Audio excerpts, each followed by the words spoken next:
Shrimad home remedies में आपका स्वागत है। और हम आपको बताएंगे कि नरेंद्र मोदी जी की जो सरकार है, उन्होंने काले जमाधन पर वार तो किया है।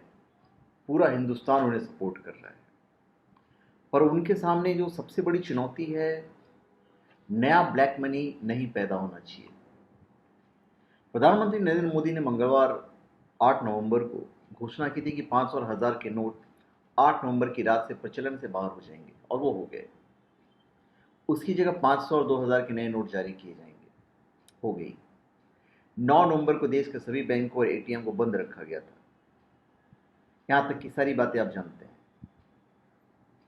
अभी 2.5 लाख से ज्यादा की रकम जमा करने पर निगरानी भी रखी जा रही है। इसे भ्रष्टाचार और कालाधन के खिलाफ एक बड़ी लड़ाई की शुरुआत कहा जा सकता है, और पूरा देश उनके साथ है। अगर यह सफल होता है तो इसे भारत में जीएसटी बिल और 1991 के आर्थिक सुधारों से भी एक बड़े सुधार के रूप में देखा जाएगा। हालांकि इसकी राह इतनी आसान नहीं है, क्योंकि इसमें बहुत किंतु और परंतु छिपे हुए हैं। सपोर्ट चाहिए पूरे हिंदुस्तान का। हालांकि पिछले दिनों में जमा किए कालाधन पर बहुत असरकारी साबित होने वाला है। सबसे पहले समझना जरूरी है कि कालाधन है क्या।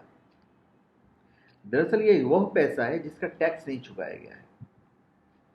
कालाधन कॉर्पोरेट्स या वेतनभोगी कर्मचारियों द्वारा जमा नहीं होता है, क्योंकि वो पहले से ही टैक्स के दायरे में होते हैं। काले धन का अधिकांश सृजन प्रोफेशनल्स द्वारा होता है। इनमें डॉक्टर, वकील, अकाउंटेंट्स वगैरह शामिल हैं। विजय केरकर की task forces on direct taxes 2002 में इस कड़ी की गुमनाम चीजों को रेखांकित किया गया था। अभी काले धन का अधिकांश हिस्सा सोना खरीद, फॉरेन एक्सचेंज खरीद, ये रियल एस्टेट में खर्च होता है। इसके अलावा विदेशों में भी किसी गुमनाम शख्स को पैसे भेजना काले धन पर रोक लगाने की दिशा में आजकल एक बड़ी समस्या बनकर उभरी है। सोने की खरीद भी अब आसानी से रडार पर आ रही है। अच्छी बात है। इसलिए ज्यादातर काला धन रियल एस्टेट में खर्च हो रहा है। अगर कोई वेतनभोगी व्यक्ति घर खरीदता है और बिल्डर को कुछ पैसे नकद देता है, तो इसका मतलब उसे अपनी सफेद कमाई का काला धन में बदलना एक मजबूरी है। वही पैसा वो विक्रेता को देता है। नरेंद्र मोदी सरकार को अगर कालाधन पर लगाम लगाना है, तो सबसे पहले उन्हें कई नीतियां बदलनी पड़ेगी। सबसे पहले तो उन्हें आयकर की दरें घटानी चाहिए, क्योंकि जो लोग कर नहीं देते हैं उनकी संख्या इससे घटेगी और वो टैक्स दे सकेंगे। दूसरी, सरकार को घरों की खरीद पर लगने वाले निरर्थक कर दरों में भी कटौती करनी चाहिए। इसके अलावा जमीन की खरीद बिक्री के किसी भी स्तर पर स्टैंप ड्यूटी नहीं लगाना चाहिए। यह उपनिवेशवाद की निशानी है, और शायद यही वजह है कि कांग्रेस देश में जीएसटी नहीं ला सकी। तीसरा, प्रॉपर्टी की बिक्री पर कैपिटल गेन टैक्सेस को भी 10% से नीचे घटाया जाना चाहिए। इस दिशा में इस बात का हमेशा ख्याल रखा जाना चाहिए कि सरकार को इस तरह के टैक्सेस से कितने राजस्व का फायदा होता है। 2013-14 में कैपिटल गेन टैक्सेस से करीब 8000 करोड़ रुपए प्राप्त हुए, जो कुल डायरेक्ट टैक्स आमदनी का मात्र 12% है। कुल टैक्स आमदनी जो है वो 60,000 करोड़ रुपए है।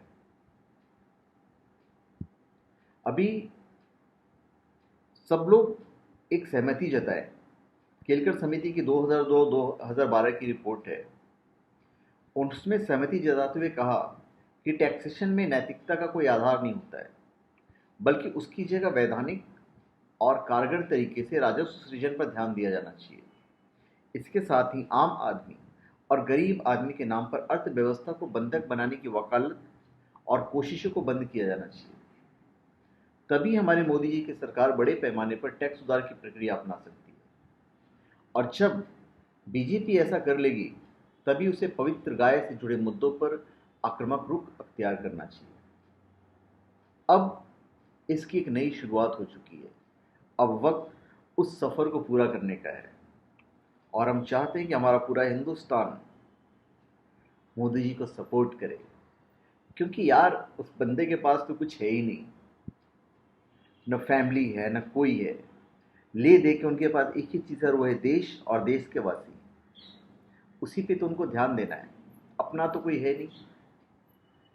तो हमारा आपका सबका फ़र्ज बनता है कि हमें अपने प्राइम मिनिस्टर को सपोर्ट करना चाहिए, टैक्स देना चाहिए, उनकी नीतियों को सपोर्ट करना चाहिए, हकीकत को समझना चाहिए कि हमें क्या बताना चाह रहे हैं।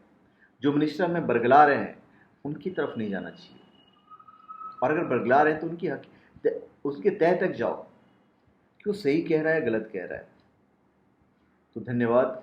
आप हमारे चैनल पे सब्सक्राइब करें और अपने कमेंट दीजिए। धन्यवाद।